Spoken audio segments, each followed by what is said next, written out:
I kind of feel like he's super aggressive when he's given the opportunity, but certain matches, he's not really been let loose. It's like, I'm just going to be reliable. I'm not going to ultimately be the playmaker. So I really want to see what kind of style this White Chicken want to show us today. Well, I think the draft will be a huge way of telling. Here we go. On the play is the Valley answering back. S11, they got those 2 power picks on the swing back.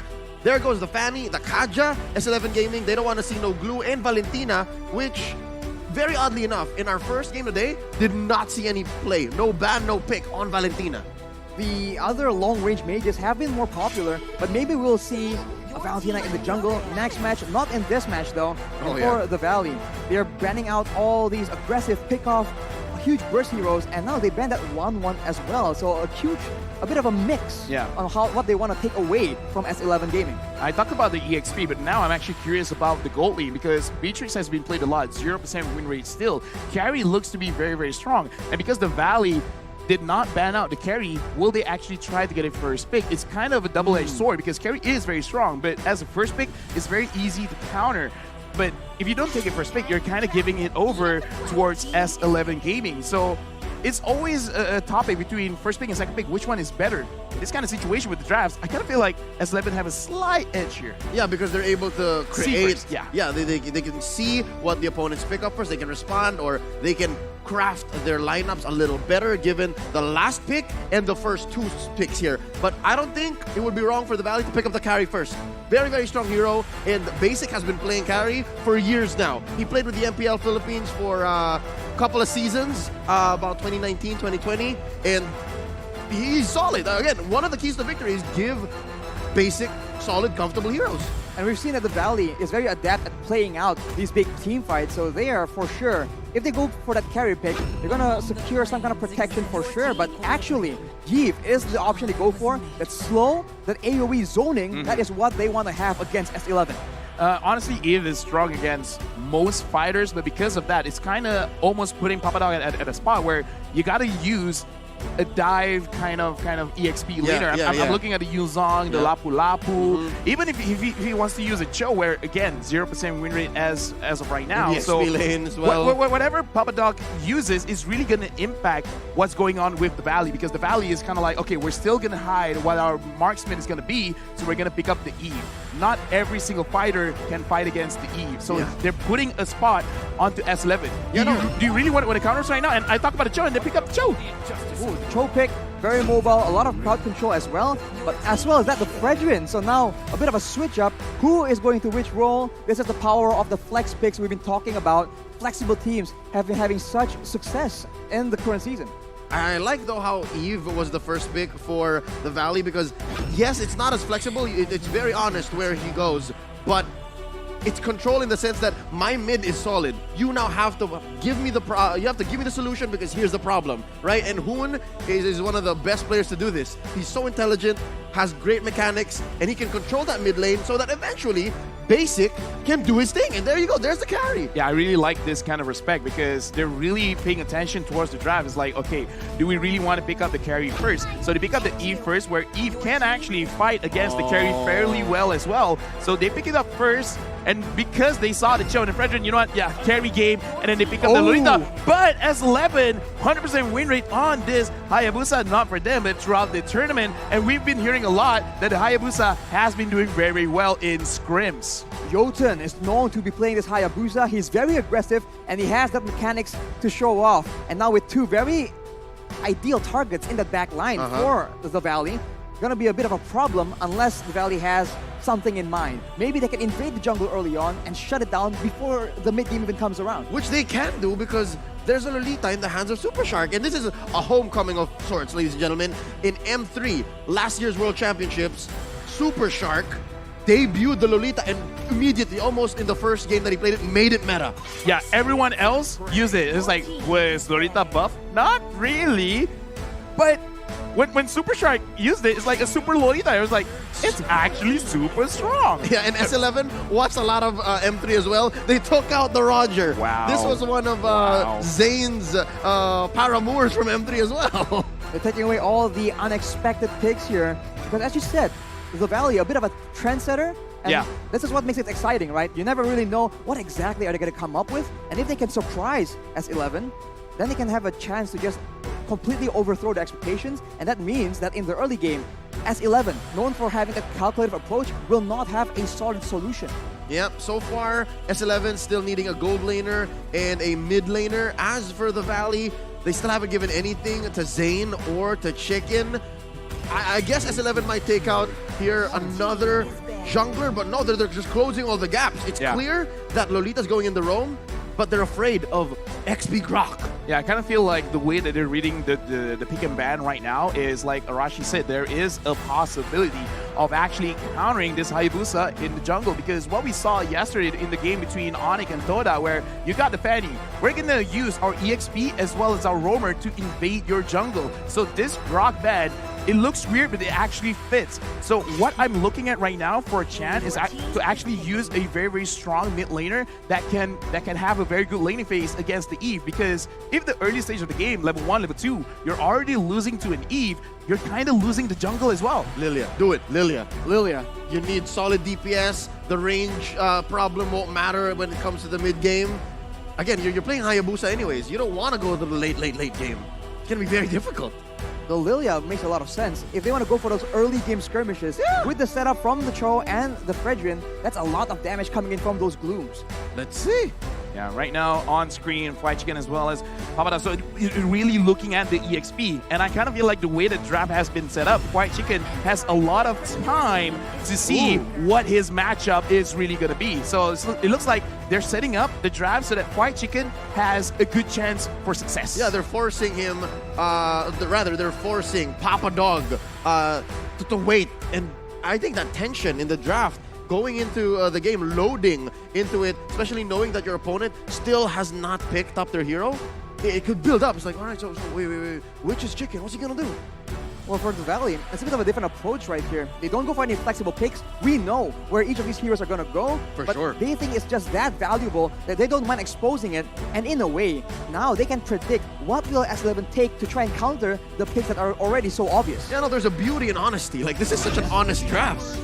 Yeah, speaking of honest, that we haven't seen the Thanos, but we definitely seen the Akai. Very, very strong even when you're losing. And I kind of feel like this is very good going up against the Hayabusa. Looks like they're going to end it off with the Xavier, second Xavier for the day. We've seen the damage. It's definitely going to be there. The problem is, can you actually find the space to deal the damage? Man, I hate to say it, but S11's draft is so similar to Occupy Thrones' draft, and then RSG's draft from earlier, almost mirroring the Valley here. Wow. So, deja vu. I mean, most effective tactic available, I guess. I mean, it is. If it's the most effective tactic, then all right, let's just use it. But they seem they seem confident. S11, they're going into this and they have a plan.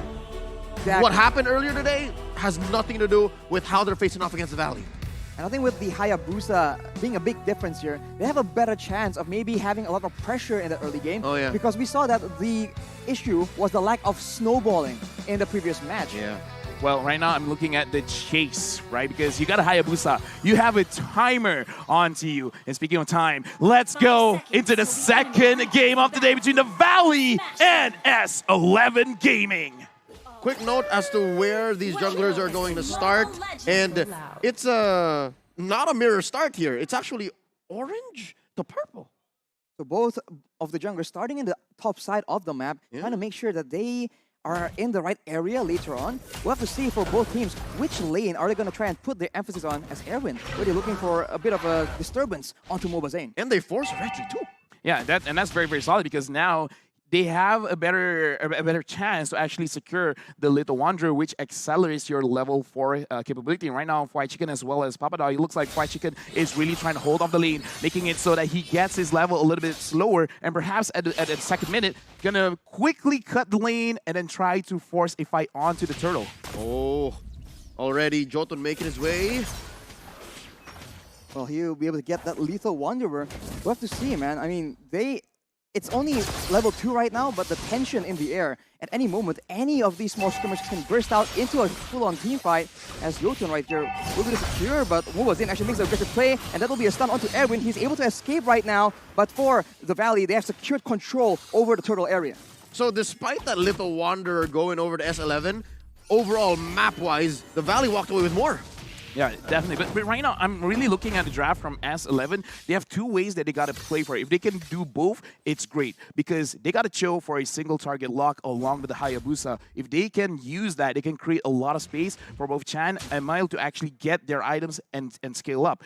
If they don't, they can slow down the game a little bit and they will still do well enough, but it's kind of like wasted opportunity. I want to see how Jotun plays with Erwin, because if they can actually put pressure onto the Valley in the early stages of the game, especially around this turtle fight, that'd be great. If they're playing super passively, they're kind of wasting their win condition. This is the opposite. It's so aggressive. Arashi, look, you see this? Do you see this?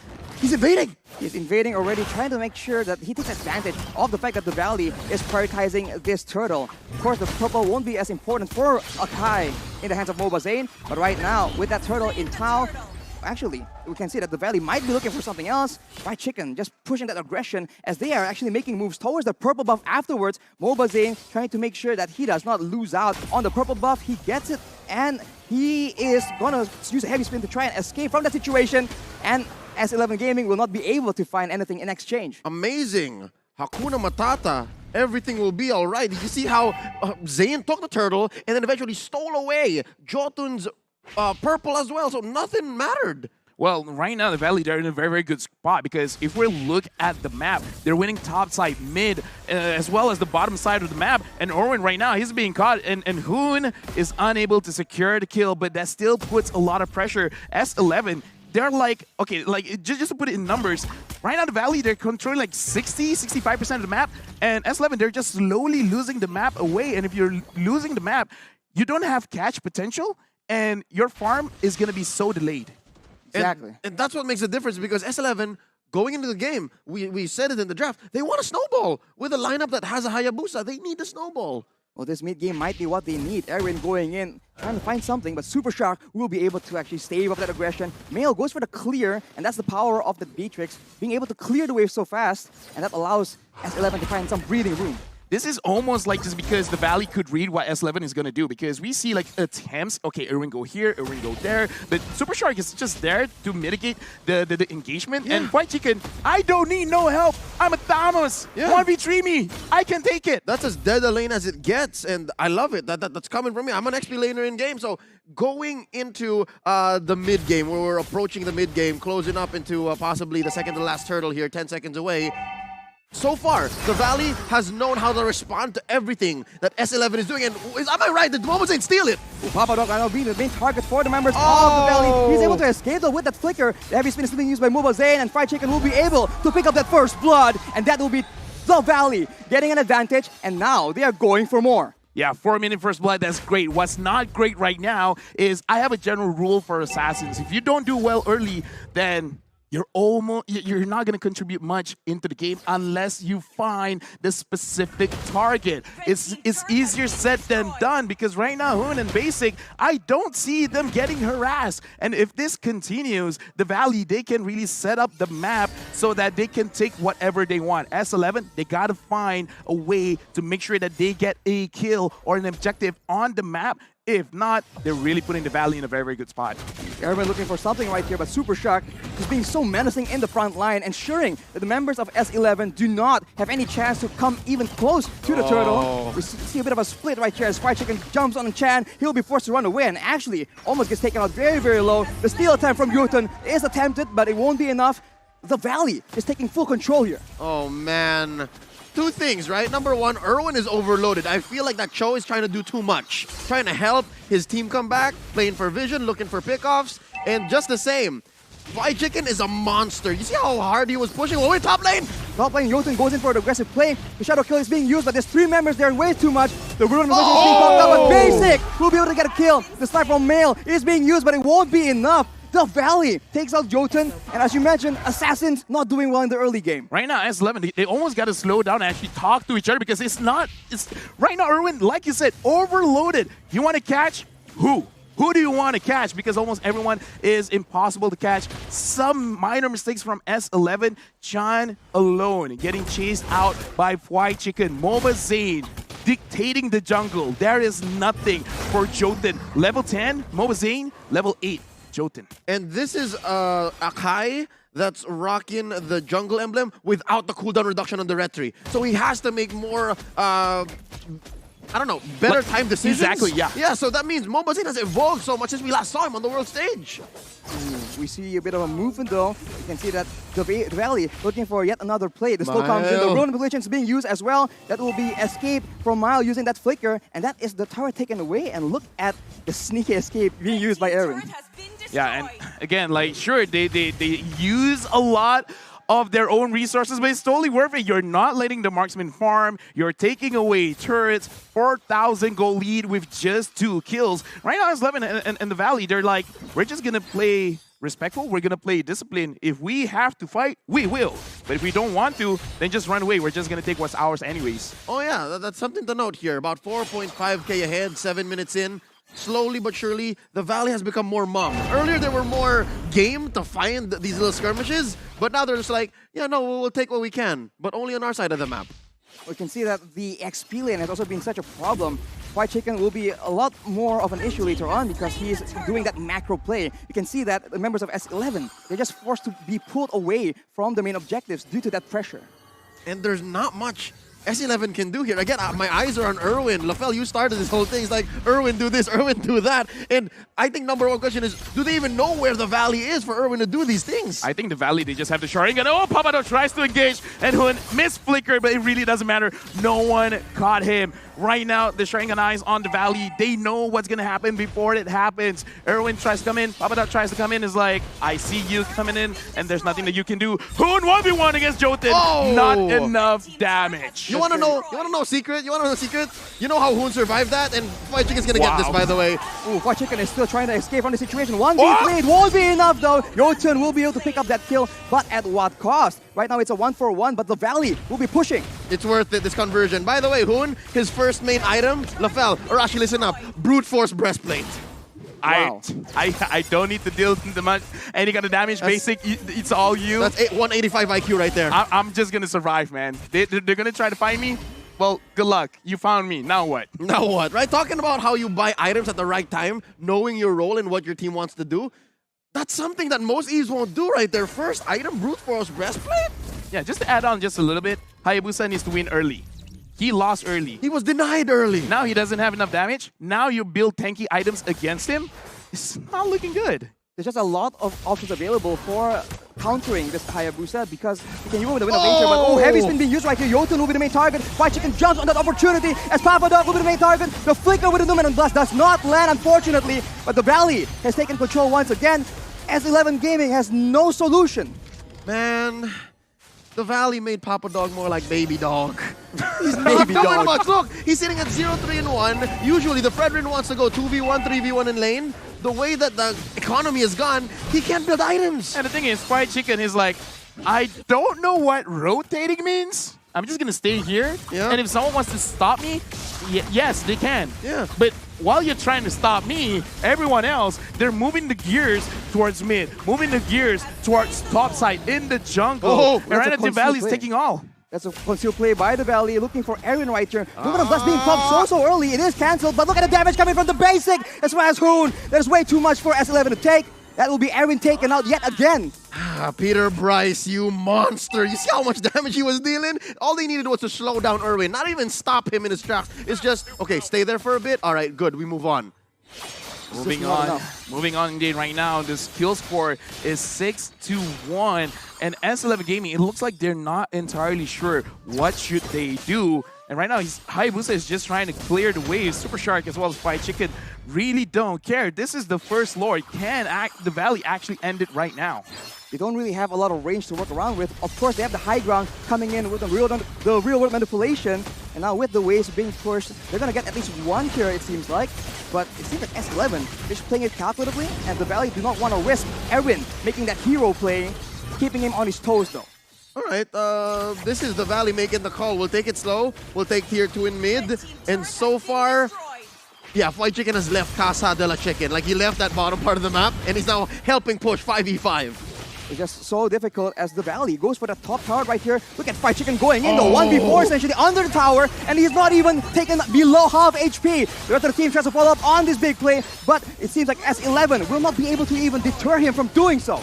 The only reason why the Valley had to retreat because they saw the Hayabusa down in the bottom lane, because it looks like they have the damage, and if they do want to engage, they have that option. They just got to be careful, because if this Hayabusa continues to take all of the turrets, then it just becomes that Lord fight. If they're too occupied around the Lord, the Hayabusa could just end the game. So right now, you said it yourself. S11 Gaming, they are very calculative. So it's like, okay, it's kind of obvious we don't have enough damage. But the turrets, they don't buy items. They don't buy any physical items to make sure that they can take more damage from the Hayabusa. So I feel like this is one of the only ways that they can play this out. So they gotta find a way to slow down S11, getting enough items onto the Beatrix as well as onto the Xavier, because the Xavier right now, not having the Lightning Truncheon makes it so that he doesn't have enough damage. And right now, it looks like he's kind of thinking, okay, he finished the Lightning Truncheon, so he should be able to do a bit more damage after this.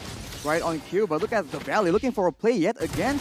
The purple buff will be the main target here. And S11, they just back away so far. Okay. Never mind. I thought, like, was that a steal now? Momazin still got it. Oh, No. wait. No, It was a steal. Oh, it was a steal. Oh, sharpshooter. Nice. From up top, yeah. See, Lightning Truncheon, it matters. It matters. That's a lot of burst damage. And if the game goes longer and longer, that poke might just be what will win them the game, along with the split push. Yeah, so it's only gonna happen if the Valley makes a mistake. But we just barely missed it off camera. What happened to Papa Dog? He just got dogpiled on, and that will be the end of him. As you can see, S11 going for a different approach right here, jumping in, making the play with the Way of the Dragon as well, but the Vengeance is just tanking so much damage. Look at no! Wow! That's Fight Chicken taking one versus three. Erwin is the next target, and Fight Chicken is going again and again. The Lord gets picked up, and look at Jotun. This is a disaster. He's forced to run away as Erwin slowly but surely has to be chased away. Jotun is alone. But look at who with the play. The Rule of Manipulation will secure that kill as well. 1v1. It's not over. Right here. Look at the blood right to his face. The flicker will not actually help land that skill shot, but the basic, he is trying to go for that kill, but the triple shadow, the quad shadow, by the way, by Jotun is being used on the other side of the map though, in the base of S11. Fight Chicken just isn't stopping. He's going in again and again. Mobazane with the heavy spin, a bit too overextended though. This might be the chance that S11 needs. Ruin position is being used, and that will be the Valley. Overextended is an understatement. I think that team fight and that sequence happened maybe a minute too long, and they're still not done.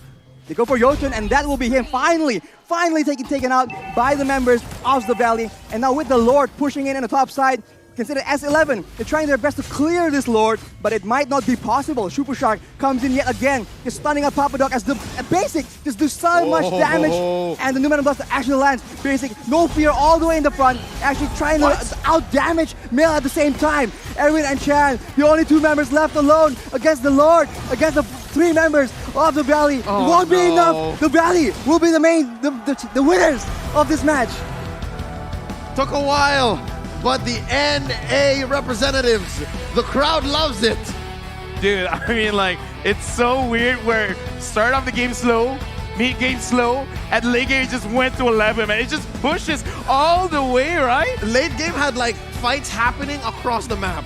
Yeah, again, congratulations to our match winner, the Valley. And in the game just now, I feel like when we saw three members onto Fight Chicken, we're like, okay, maybe he can take one. But he's like, nah, if all three wants to fight, let's go. Vengeance was clutch. He took down Male first, and I think that was key. The fact that the first hero that went down was the Beatrix made the difference there for Fight Chicken. And again, Arash, I think you understand this. His aggression and his thirst for violence was well earned. I mean, I can relate, but when you're against the Samus with the blade armor, with the Vengeance as well, he was doing a lot of damage to himself. Why are you hitting yourself? Exactly. Why was he hitting himself before Fight Chicken even turns around and spins the whole fight on his head? And I like how fast the macro play coming in from the Valley because, like, okay, White Chicken 1v3. We're not going to let you 1v3. Everyone else, okay, we secured the Lord. Let's rotate. Let's actually cover all bases, mid, top, bottom side. Make everything move.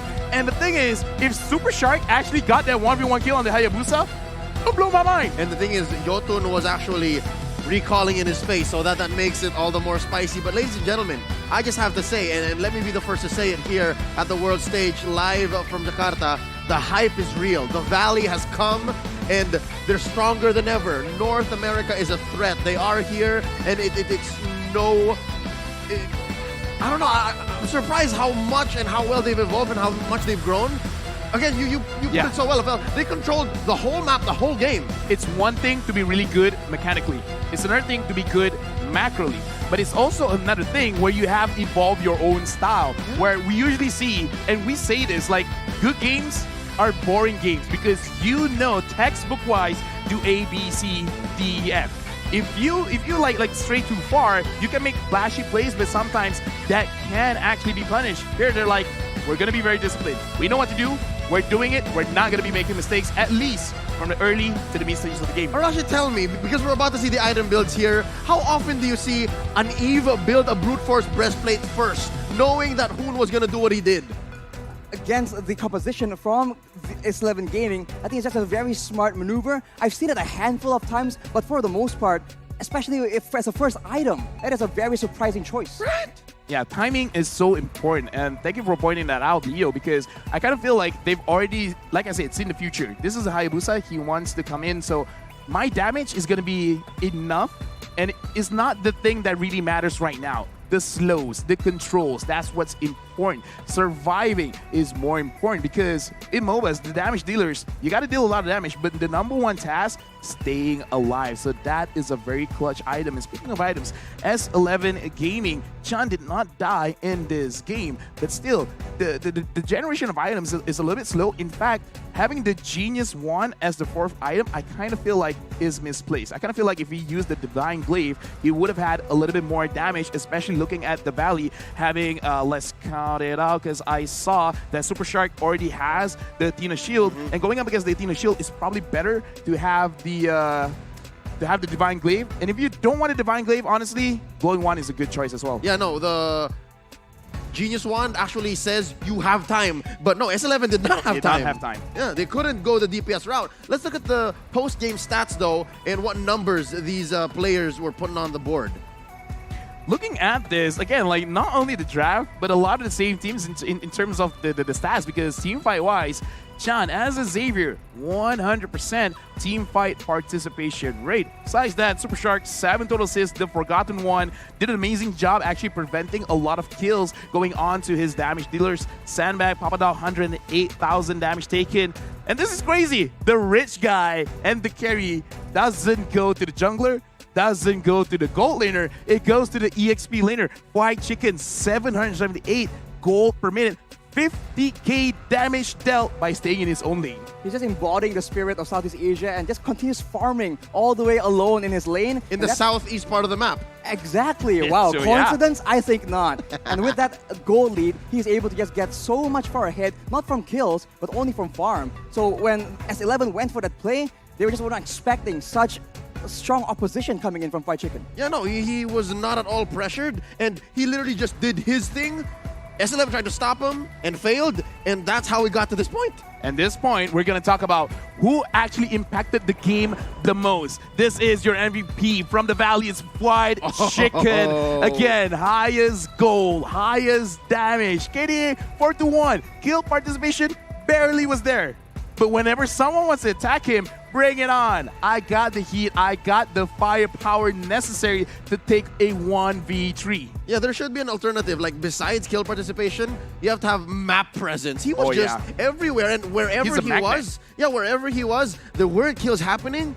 But boy, oh boy, S11 were distracted. They were like, yo, is that Fried Chicken? Yeah, it is. Should we go to him? Maybe. Irwin, go. But I'm trying to do vision. Yeah, no, go to Fried Chicken. That's what was happening. To take him out because he's just continuously pushing. And if you leave him alone with a turret, with that ultimate, man, the towers just go down really, really fast. Yeah. Well, I guess S11 Gaming could not get their lunch for today. Let's look at the highlights to have a refresher of what happened in the game. Again, it was a slow early and mid game because, again, it's just the Valley securing one by one what they really needed. And here, White Chicken, even though he's like, okay, you know what, I'm probably going to die. Let's try to get more stats on my damage, and went for Chan.